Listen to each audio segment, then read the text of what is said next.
record this. Okay, so let's start with the idea of a personality. One thing that I see kind of circulating quite a lot lately is calling people fake. Is that something that has been something that is like in culture now, right? That wasn't necessarily a thing when I was a kid. I mean, it was, but not in the way that we say. So it seems like there is a huge emphasis on authenticity in kids, right? Like they don't want people to be fake. So so then what I want to know is, how can you tell if someone is being fake? Lily? If their actions don't reflect what they say, or vice versa. Okay, so if they behave a certain way, but then when they talk, it's totally different. Okay, so it's an inconsistency there. Yeah, Tiana? Sorry, I can't hear. Okay, so it's like they have a certain set of personality traits that you know them by, and then they start acting some way that's contrary to that set of traits. Okay, Sam, is that what you were going to say too? Yeah, I was going to say that they act. Oh, around different people too. So it's like to compliment. Okay, so it's to try and like please the other person, right? So it's like if I'm around somebody who's really smart, then I'm going to try and act really smart. And if I'm around somebody who's, you know, kind of a ditzy type of person, I'm going to act ditzy in order to get them to approve of me. Nathan? Sometimes, like with the whole switching personalities, depending on the person, the one consistency with that is that it's always like there's always compliments and there's always, you know, stuff like that to try to once again please the other person.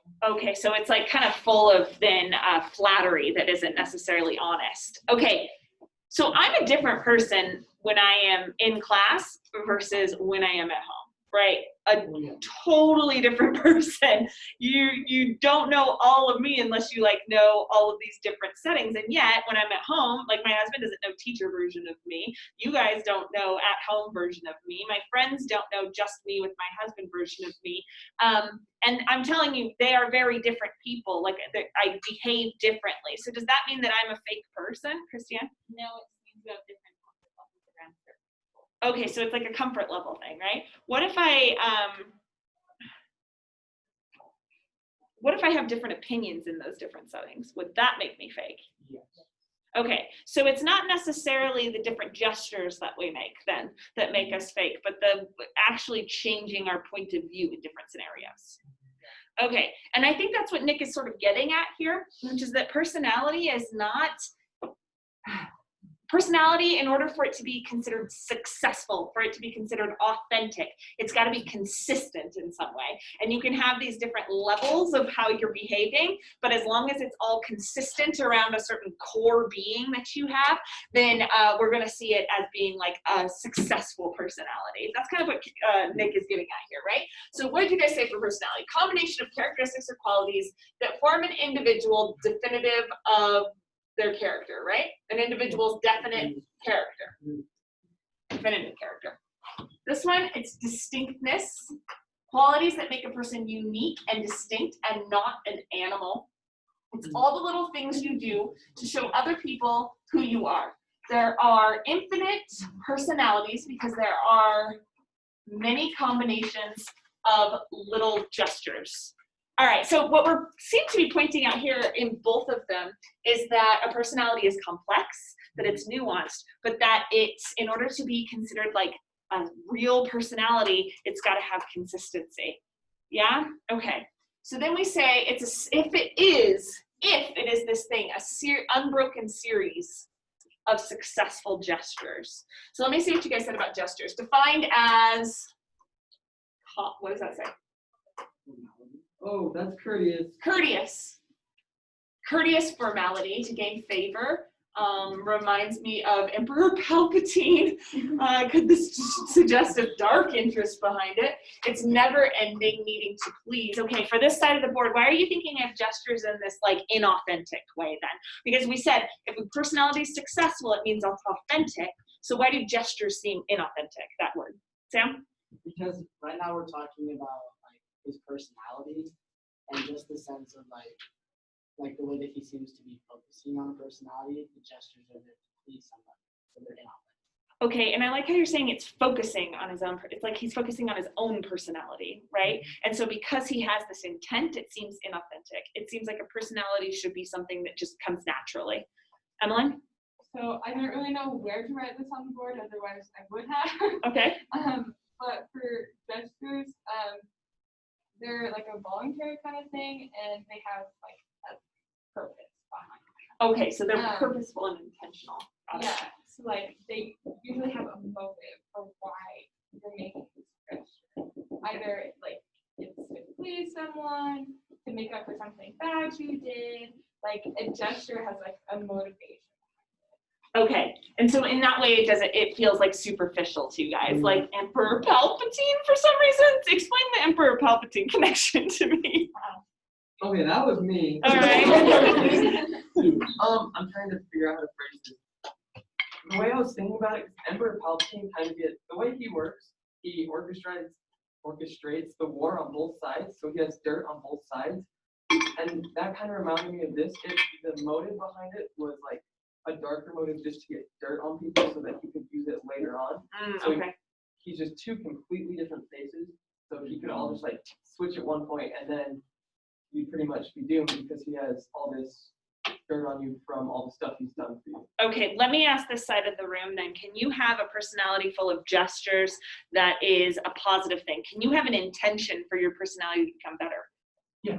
Or is your personality just fixed and you are who you are, and if you try and, be nice, if you're not actually a nice person, then that's being fake? To an extent, I Yeah. feel like, because there's a part of I think it goes along with the saying where it's fake until you.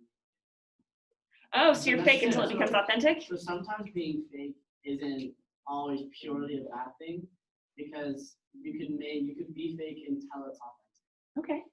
Cooper, what were you saying So about what I was saying is that, I'm gonna take it. it? Just But it's talk not- and it's talk not until a- like something comes No, out. it's not a static thing, because we progress. We're not the same people that we were when we were born. We're not gonna be the same people tomorrow. Okay. It's a constant progression, and if you're not gonna be the same person, it can't be a static. Yeah, it may be harder for some people to change their personalities because of how habitual habits work. Yeah. But there is a point where you can change your personality, like depending on who the people you're surrounded by, you're gonna start getting accepted into that group, and you're gonna start picking up things that you don't really notice until it becomes your personality. Okay. Who does this remind you of? What Cooper and Sam just said that we read about in class, besides Gatsby? Who worked at his personality and tried to change his habits through repetition. Nathan? Benjamin Franklin? Yeah, Benjamin Franklin did this thing, right? He created a strict schedule, even though he thought he was the type of person who's chatty. He was like, I don't want to be so chatty. It's a waste of time. So I'm going to mark every time I'm too chatty, and then I'm going to work on silence as my virtue. So it was this way of kind of like fake it till you make it, maybe, to change then his personality. Yeah, Nathan. It's just something I wanted to point out because I was thinking about it. Yeah. I kind of disagree with this definition of personality. Okay. Because I feel like personality is more your thought process in your head rather than what you show to other people, because you are geared to think like, because sure, you can change how you act and you can improve how you act, but that doesn't necessarily change how you think in your head. And as time goes on, you will have different opinions as you learn more stuff, but you still have the same kind of conscience in your head. Like the person, like the voice that I hear in my head has pretty much never changed, and it's the same person with very similar thought processes. So I kind of disagree that this is the definition of personality. I think that's why I do like that this group has at least a little bit stuck with that word if, where they say down here, it isn't said, it's shown through nonverbal communication and how he carries himself.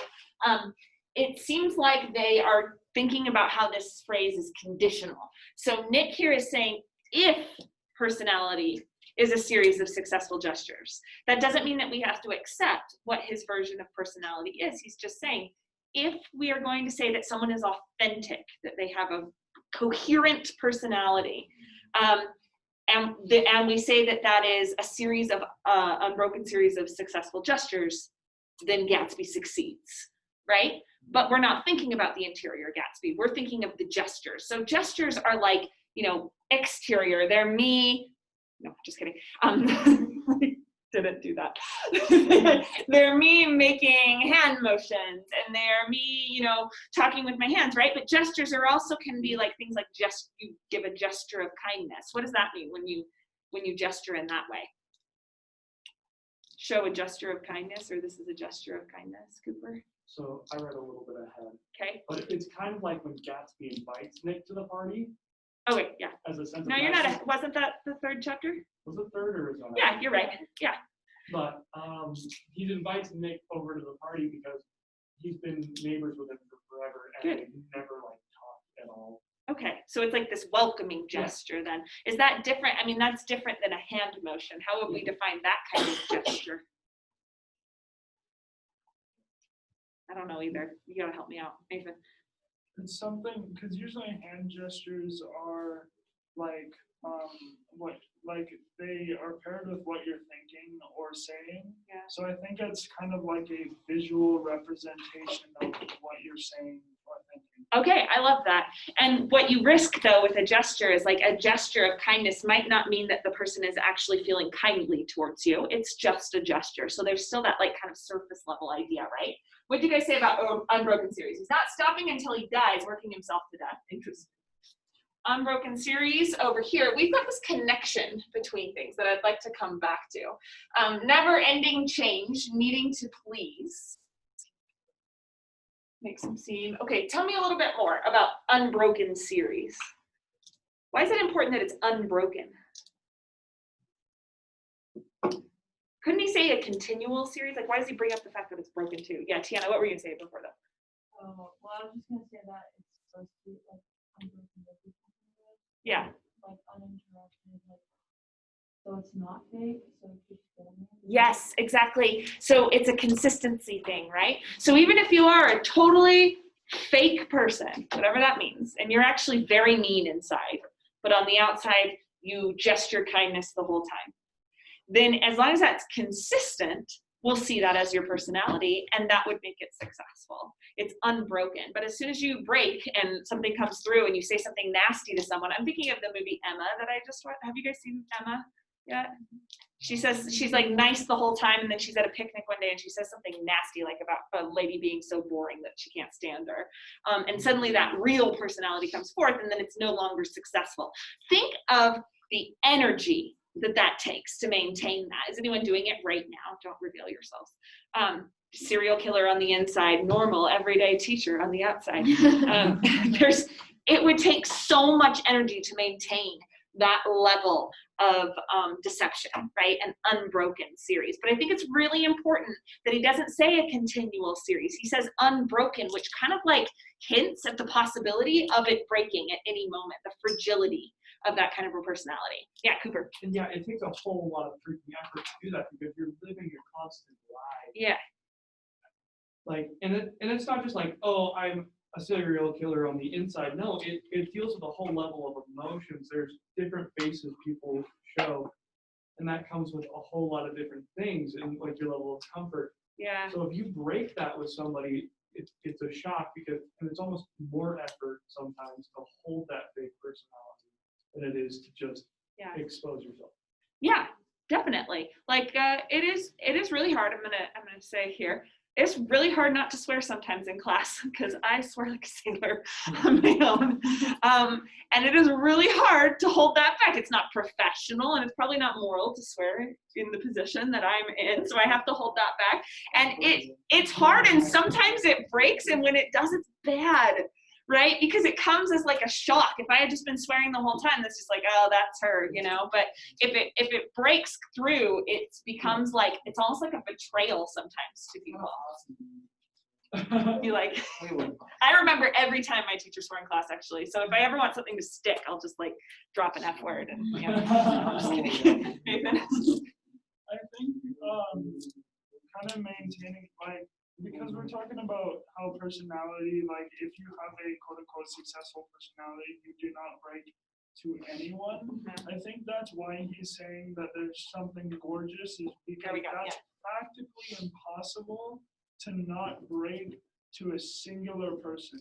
Like I know several people who are nice to like so many people, and then there's just that one or two people where they let them their true selves out, Yeah. because you can't really hold that in. So I think that's why he uses the word gorgeous, is because it's almost like it's miraculous and impossible to do that. Oh, those are great words. I'm gonna add these up here too. Gorgeous, miraculous, and impossible. I meant to point out that this person, was this Carter again? Carson, sorry, this is Carson again. Yeah, he pointed out that it's like, it makes it sound like it could break anytime. It like points out the fragility, so that's really important. So this idea of gorgeousness, let's move on to that part. Nathan's using these words miraculous and impossible. Over here, we've got on the exterior, having the best house, best things, not in reference to a person, more material. Please, Daisy. So there's like a kind of like, oh, and up here it says it makes him seem untouchable, intimidating. When you use the word gorgeous, why do you use that word gorgeous? Like, have you used that word? Yes. Here's who I would say it about. I would say Gal Gadot is gorgeous, right? Yeah. Thor, what's that guy's name? Chris Hemsworth. Chris Hemsworth, he's gorgeous. There's something about those people that if they were, I've been kind of obsessed with this idea lately with Gal Gadot. If she were to walk into the room, I wouldn't know what to do. She doesn't seem like a human being to me. It's just, she's like an impossible, miraculous type of person. How does somebody have this kind of symmetry in their face, right? Add everything into it. Maybe we talked about this in this class because I've been thinking about it so much. That kind of like intimidation, right? And yet, when we say the word gorgeous, I think someone pointed out too that it's surface, right? It's exterior. It's a word, it's an aesthetic word. It seems strange to me in this sentence to apply an aesthetic word about how you look to what your personality is. Because he's saying that if personality is all this stuff on the outside, then we can apply this word about the outside to Gatsby. He's gorgeous. I love that Nick uses the word gorgeous here. When do you ever hear a man call another man gorgeous? Well, Rarely, if you're right? talking to the homies, quite often. Really? But I also, handsome, yeah. Call me handsome, unless you want I also want to point out, though, the kind of pattern here in the kind of imprecise language. If personality is this way, then I will see Gatsby as gorgeous. But maybe personality is not this way, as Nathan said. And then what does Gatsby become, you know? He also says as if he were related. He doesn't even name the seismograph. It's one of those things. There's something gorgeous about him. It's like some heightened, it's kind of, nothing is totally sure. And then I want to know what it means that he has some heightened sensitivity to the promises of life, more intense ability to the promises of life, possibly meaning either an ability to please people really well, or B, has a different outlook on life. Love that. Over here, what do we have about sensitivity? Self-awareness of his own potential greatness. All right, tell me what it means that he has a heightened sensitivity to the promises of life. I want to focus a little bit more on the promises of life. What is that talking about? Like, what is the promise of life? Nathan? I think when it's talking about the promises of life, it's saying like, because if it's a promise of life, then it's basically given to every single person. Uh-huh. So I think it's saying he's more receptive to the, like, if we're going with the view that personality is that unbroken series of gestures, then it's saying that he is more receptive and knowledgeable about that, and he's more like, he knows more of those little basic things like the definition of personality that makes him able to, like, you know, present himself so well. Does that make sense? Yes, it does. It does make sense to me. It's like there's something about life that is guaranteed fulfillment, and he has access to that guaranteed fulfillment because he's seeing personality as a surface level type of idea. Lily? I was just gonna expand on that and Yeah. say that like he knows what he's capable of. He Okay, knows good. that he's not like stuck where he is, and that like life has so many opportunities for him. Okay, good. So the promises of life then become kind of like the promises of America a little bit in terms of what we were talking about with American Dream, is that he has opportunities available to him that he can seize. It's not like he's going to make his own opportunities. They are there. It's just by acting out a certain way, he gets access to those opportunities now. Emmeline? And with promises of life, I feel like it's almost like a promise of like, you're gonna grow up and you're gonna find somebody and you're gonna fall in love and then you're gonna have a nice house and that, yep. So like I feel like that's very much Gatsby's like motivation throughout the entire book is like this promise of like what life should be through like what he used to be and like what he wanted when he was younger. Right. So it's getting to this place of then a kind of security for him, Yeah. which I like that word promises for this. Yeah. It's out there if he'll just grab it. Even with like the gestures that we talked about earlier, like his actions are like motivated towards like his end goal, like of like Good. So every single thing he does is towards this promise of life, and it's an end goal. It's like it is the most consistency that anyone can have. Yeah, Cooper. Well, thinking about that, it kind of betrays his personality as a human being if he's trying to do that, because isn't he in love with Daisy and that kind of got screwed over because he went to war? Yeah, but we haven't gotten to that part yet. Just stop reading ahead. But yeah, I mean, we can talk about whether or not he's reached those promises of life. Yeah. It's on the back of the book. Oh, that also works. Let's talk about this intricate machine. I like how this side is said calculating and observant. Technology is a new and amazing thing, so Nick is seeing it as amazing. I think that's such a great comment. That register over here, he's receptive to what people think. It makes shows how complex and miraculous Gatsby is. Okay, tell me about machines. So over here, I think we've started with the calculating and observant. What else can we say about machines? Especially intricate machines, yeah. They have their tasks that they're supposed to do, and they do it very specifically. Good. So they're kind of like single-minded. Good. What else? Okay, they're kind of like smart and powerful, like. Yeah, they're going to take over human beings, right? Like they're intelligent on that one simple-minded task. Nathan? You can relate that back to the Unbroken series part Yes. because it's like they have their own unbroken objective that they're constantly trying to do. Good. Okay, now tell me what would happen, why it's important that we know that it's intricate, though.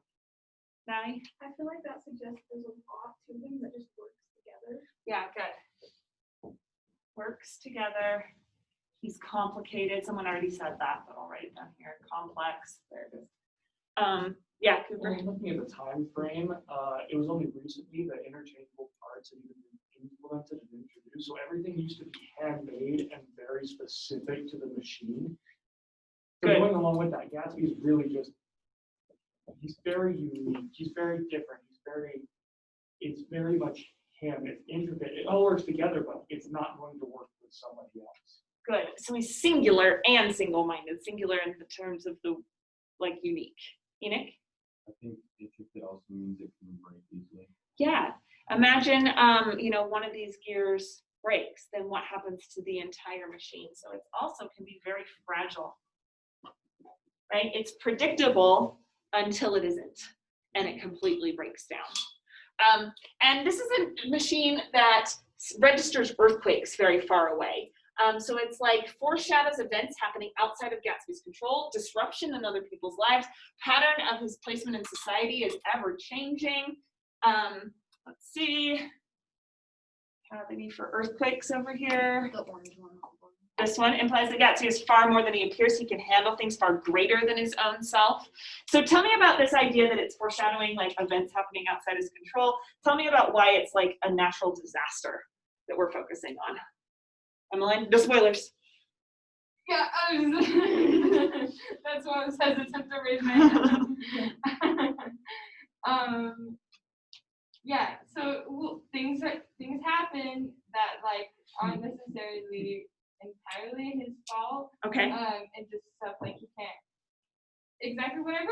you can't control. And Yeah. and an earthquake is something that is completely out of your power.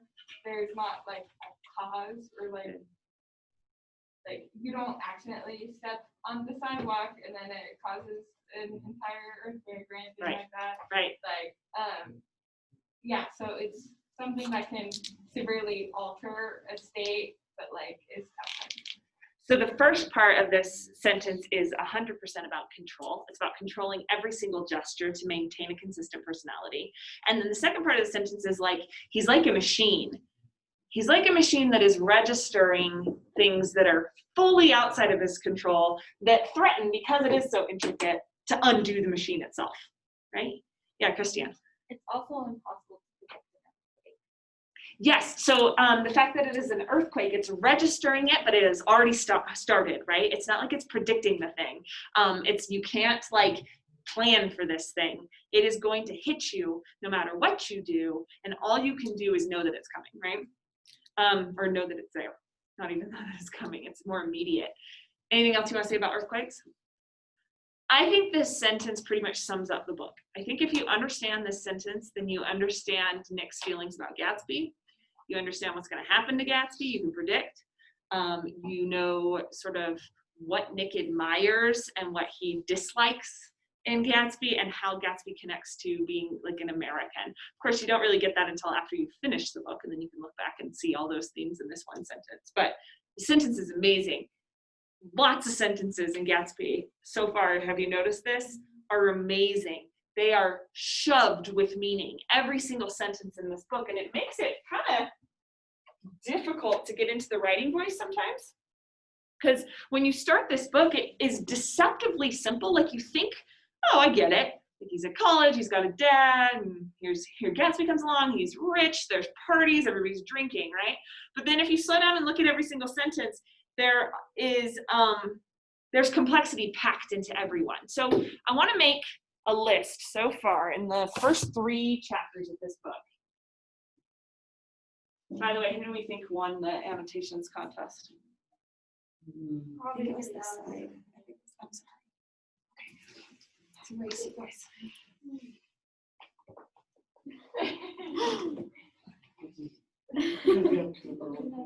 I brought one thing down. You have the better half. What can you say?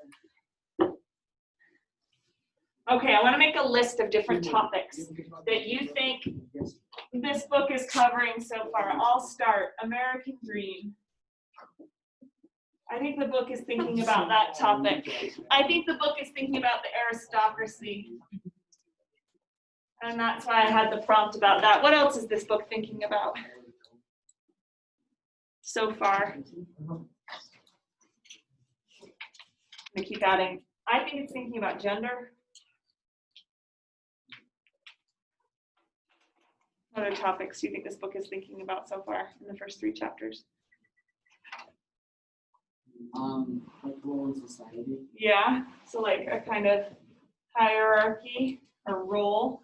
Luke? I would say love. Love, I think definitely. Nathan? Personal presentation. Personal presentation, what a nice way of saying that. Love that. Okay, A lot of it's first impressions. first impressions.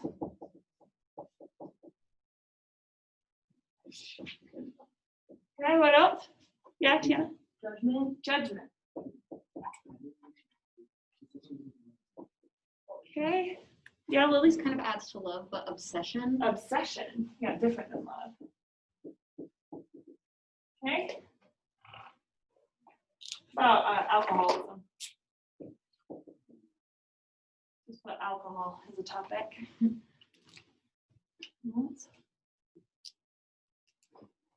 What about, you read the scene at the apartment, at Myrtle's apartment, right? Right? Okay, what are some topics that they bring up in that scene? How about like domestic abuse Oh yeah. and infidelity? Cheating. Yeah. Right, right. I think this is a good list. One thing thing I want to point out, just because it's fun to know this. Let's look at the end of chapter 3. This is one of those things that, like, there's a real dividing line on whether or not English teachers should even bring up this topic, because it might not be 100% relevant, but I find it interesting. So go to page 38, very into chapter 3. Actually, 37. Oh, sorry, I chapter flipped 2. right to the last I'm page. so sorry. 37. Okay. Come to lunch someday, Mr. McKee is talking. He suggested as we go down the elevator. Where? Anywhere. Keep your hands off the lever, snapped the elevator boy. I beg your pardon, said Mr. McKee with dignity. I didn't know I was touching it. All right, I agreed. I'll be glad to. ... I was standing beside his bed, and he was sitting up between the sheets, clad in his underwear with a great portfolio in his hands. Beauty and the Beast, Loneliness, Old Grocery Horse, Broken Bridge, ... Then I was lying half asleep in the cold lower level of the Pennsylvania station, staring at the Morning Tribune and waiting for the 4 o'clock train. I whispered. What ... What happens? It's anyone watch Seinfeld? Yada yada yada. And then I was at his bedside. So yeah, I mean, we can say yeah. I think it's more of a zone out. Because Could when you're in be. an elevator, you're kind of just drop out and you're thinking back. Yeah, could be part of this alcoholism, which Nick says, I've only been drunk twice in my life, and then in the next 2 days, I got drunk twice more, right? Like, we have to believe that he's only been drunk twice, but he gets rip-roaring drunk every chance he gets. Nathan? It almost seems like, even if it's like zoning out like a daydream, it seems like some kind of dream almost. Yeah, it does seem dreamlike, doesn't it? This is the only place in the book that Nick omits things with a ... The only time I see that. And usually a ... it can mean a long pause, right? But it can also mean an omission. You're leaving stuff out. And a lot of people have looked at this section and said, okay, so one moment they're hanging out together, it's late at night, they're drunk. The next moment, he's in the guy's bedroom and they're wearing underwear. It's a sign that Nick might be gay. Yes. I was standing beside his bed and he was sitting up between the sheets, clad in his underwear with a great portfolio in his hands, and he's showing him his pictures, and then he's like ... and then I was asleep at the subway station. So did anybody talk about this section when they were talking about whether or not we can trust Nick? It's one section that people will point to quite a lot in this. Why is Nick suddenly omitting facts the only time that he does this right at this moment? And what might that say about like who Nick is loyal to and why he's loyal to those people? Make sense? Yeah. Now you're going to see evidence as you keep reading. It's interesting because it might suggest something different about his relationship with Gatsby and why he admires Gatsby so much, and why he uses the word gorgeous to describe Gatsby. Right? Also, That's a lot of I time. completely read past that and didn't even like think anything about it. it's fascinating though, because that's what he intends, right? But then Fitzgerald leaves in little traces of stuff like that we're like, I'm not so sure about Nick. And at the end of chapter 3, he's like, I'm one of the only honest people I know, but we have just had evidence of him being not 100% honest. Maybe he did black out drinking, but hopefully you guys don't know this because you're way underage. But blacking out from drinking is extremely rare. Usually you remember every single thing you did the next day when you look back. And that's really embarrassing. And so you'll leave out some of that information when you're telling people about the fun night that you had. All right, so I think this is a good list of topics. Then I want you to flip over that page that you guys were doing, the annotations page. What's cool about this book is these are the topics that we're seeing in the first 3 chapters, and you could do this with the whole book. You could say, what are the topics that this discusses in the entire book? And you can find reference to that topic in the first 2 pages of the book. It covers through these intricate, detailed sentences, it covers basically all of its major themes. Maybe not alcohol. I'm gonna go like this. But the rest of them, yes. So what I want you to do is I want you to choose your topic first. Which topic in this book do you think that you're the most interested in? And then I want you to find a sentence from the first 2 pages of the book, right before the paragraph break. And I want you to annotate that sentence, keeping your topic in mind. Is that Everybody clear? And you're doing this in your groups of 3 or 4. All right, go ahead.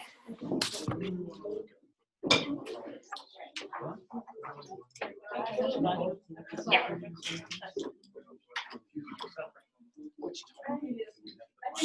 I'm gonna add a couple here.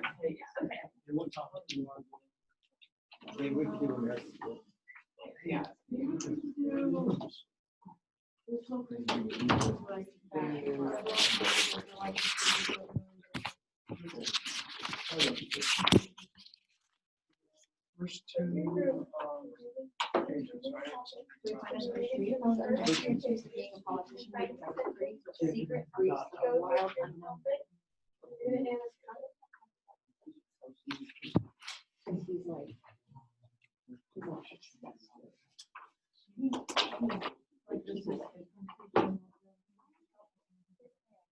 Oh, yeah. I mean,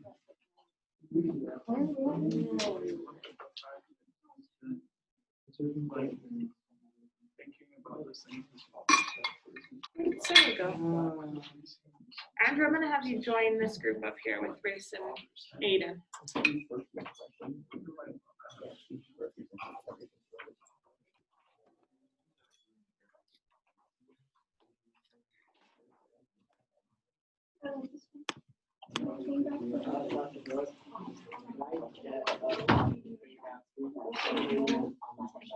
Oh, yeah, let's go get you.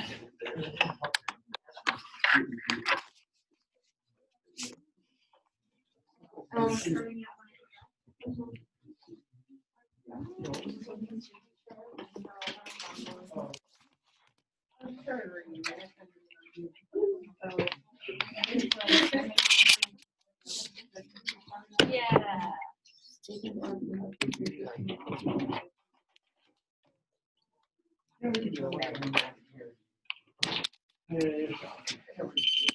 I always forget there's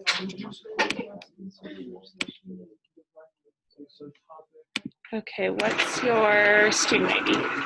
839. 29? Yeah. And that also means that you need to choose the supplemental book that you're going to read. So let me show you. One. Oh, Vietnam? Yeah. Yeah, you want that one? Okay.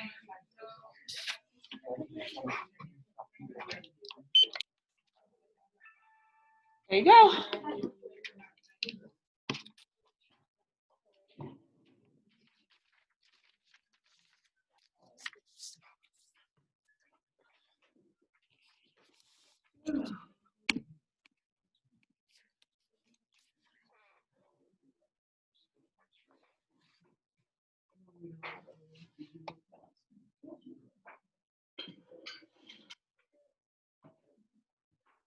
Okay, I think I can give you 8 minutes to do this, and then I'm going to have you present what you think are your best observations to the class really quickly. We won't get through everyone. I'll just randomly call on a couple groups.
And he's saying it's making the victim. don't know what. Boards is usually reference to bonds. So why would it be this way? Why would Yeah, that it be? would make him.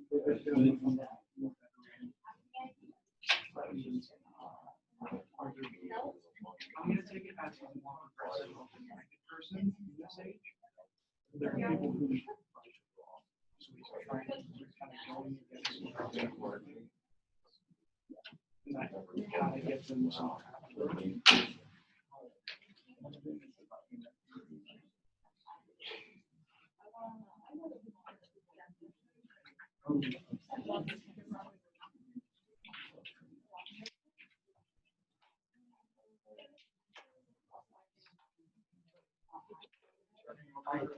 Ever since it shows like the traffic rules are such that like how.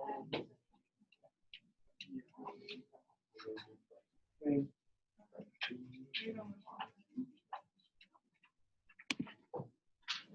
And then talk about curious natures. Natures and keep everything. Like maybe the choose. The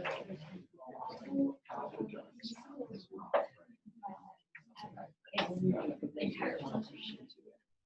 Because he doesn't want me there to, it's not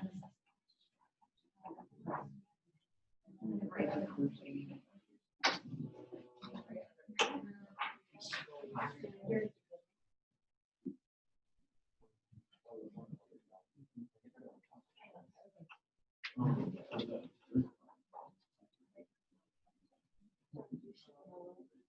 When he says inconsequent,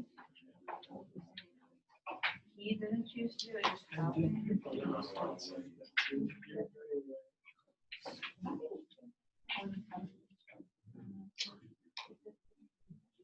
Oh, in consequence. This is the first two times.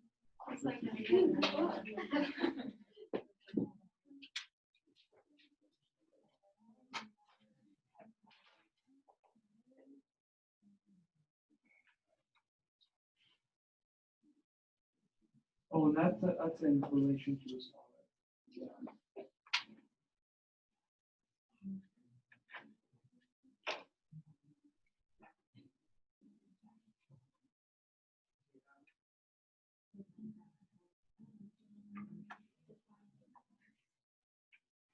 A habit, it's like, a habit is like, that's something that's not good. You never not, you never not.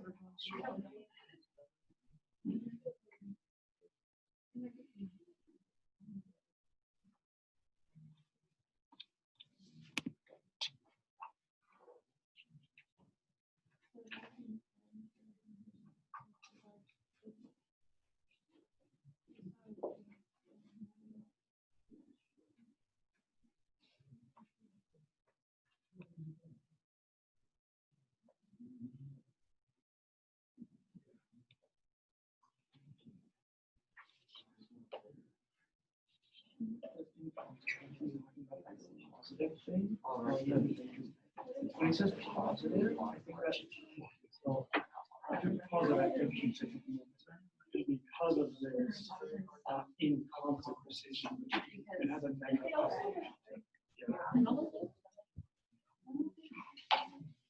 Yeah.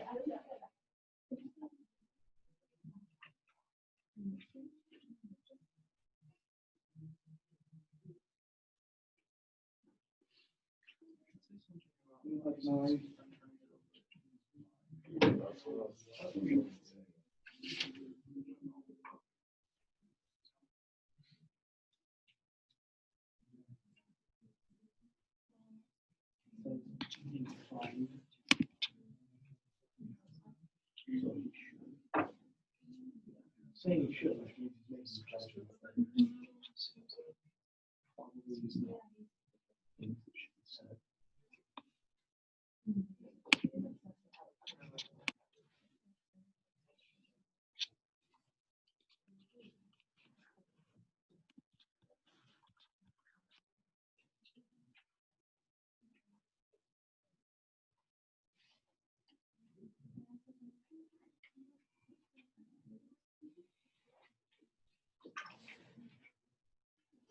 Okay, one more minute to get good observations down.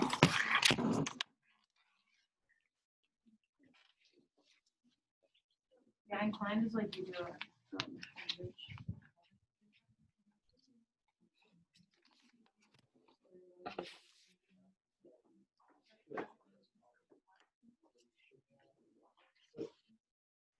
But if he says it's how I should.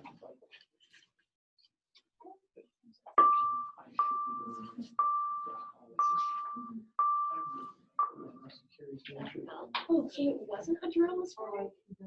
No, I guess the filter might have had dust in it or something. Somebody said there was a small fire in the office. Oh, they didn't say that in the email they sent out. Fire in the office, that'll be. What would have started? Yeah, they said it was like Oh, dust no, on it the wasn't the filter. office. Oh, they were in the office when it happened. Yeah, it wasn't a drill. Yeah, I was in the seminary building and there were people in the hallway and they were like, oh, there's a fire right now. And we're all just chilling They didn't make you a, like, no. And then the fire truck drives by. The school could burn down and you guys could just keep doing it. Yeah. okay, let's talk together. So which groups talked about American Dream or aristocracy? Any of them? This group over here? Okay, what sentence did you guys find for yours? We did the one I forgot that as my father snobbishly suggested, and I snobbishly repeat a sense of fundamental needs out fully at birth. Yeah. That was for and then Okay, so what did you guys have to say about that sentence that seemed to speak about aristocracy? So we thought that the word snobbishly kind of relates to aristocracy because, like, a lot of people think of aristocrats as snobs. Mm-hmm. And then the parcel that unequally at birth also relates to aristocracy because you're kind of born into wealth when you're in aristocracy.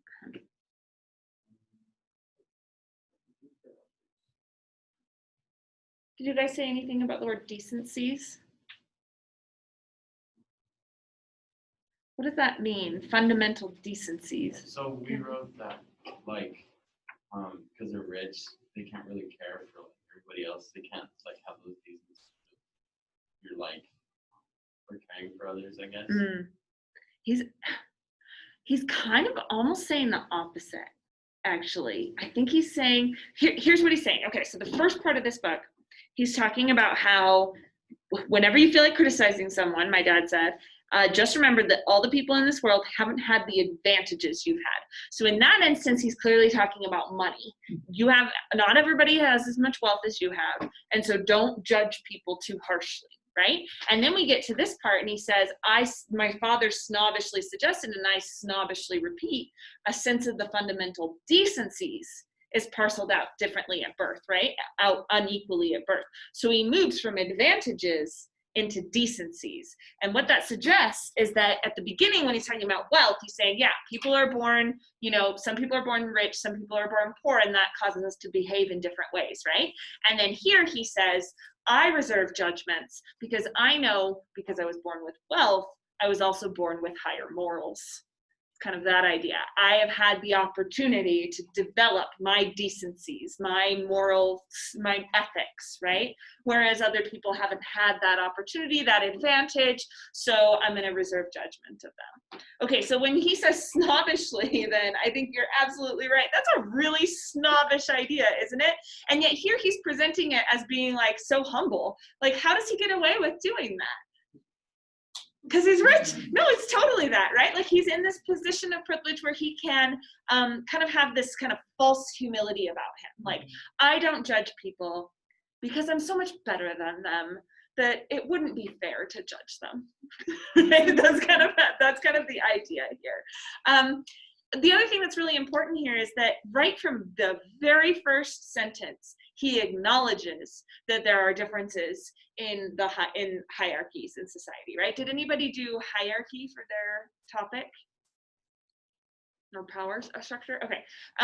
He acknowledges that, and just acknowledging that is kind of a radical act. In an American story, usually we like to think, well, it doesn't matter. Somebody can be born very poor, but if they're plucky and they work hard and they got a good personality, they're going to raise on up. So there's no such thing as aristocracy. But we start this book off saying some people are rich, some people are poor, and that makes them different in who they are as people too. What other topics did you guys do then? Need obsession. Obsession. Okay, tell me about obsession.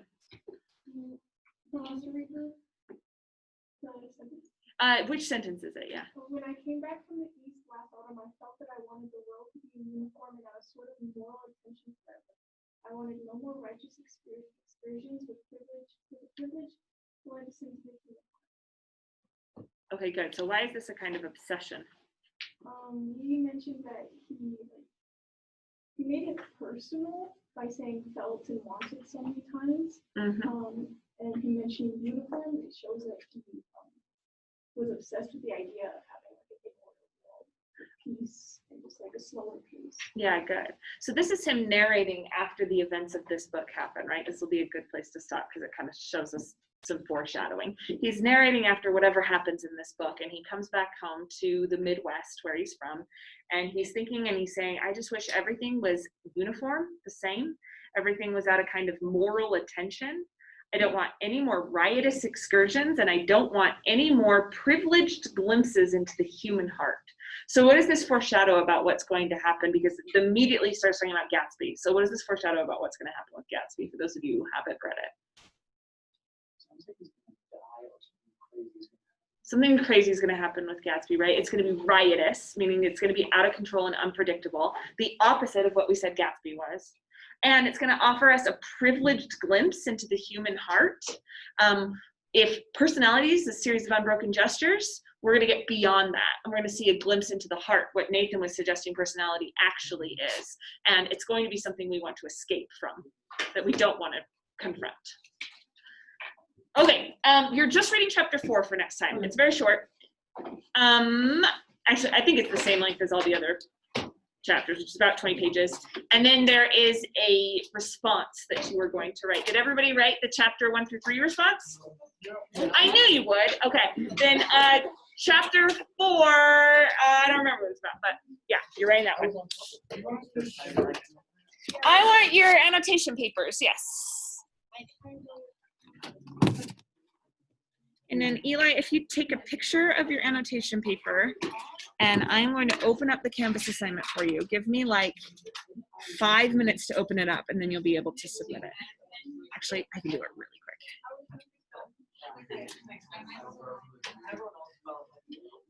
I knew I was writing it down and I'm like, I'm reading this down.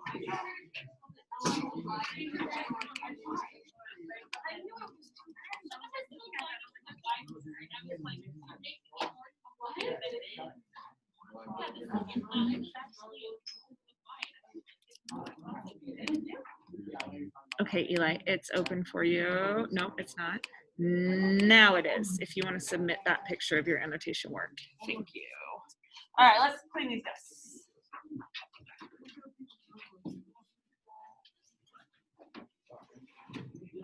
Here, right? And here. I